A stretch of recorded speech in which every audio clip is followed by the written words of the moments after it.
In this video, I'll show you how to use Trello as a project manager. So open up your Trello. So if you have lots of projects you're managing, the first thing is you need to create a board. So let me say I want to just create a new board now. Tap on this place. I'm going to create a board. I can name this board New Work. New Work. I'm going to tap on create.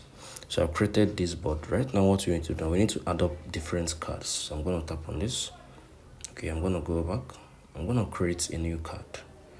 So I'm creating the card to be under this new work board. So I can just name this card activities. Okay, activity. I'm gonna enter here.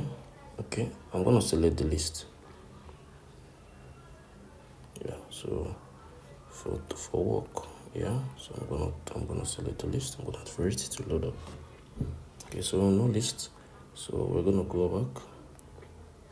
Okay, like we just created this option, so I can add the start dates. Okay, let me say I wanna use this. Okay, the new one. You need to tap on the create. So you can use that for an example. So I just created a new card. So if let me say you created a new board that is like this new work, I can be able to add up different list if you want. So I can just type in work on Monday. I'll tap on add. Then next on Tuesday.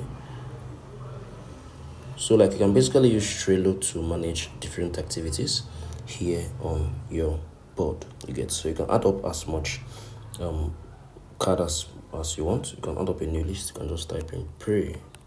I'll tap on add. Then you can add card under it. Pray on Monday. So this is how you can basically do this. So if you're a project manager, you can be able to add up different tasks and activities under each board. You can use to manage the project activities and timelines, schedules, and all of it.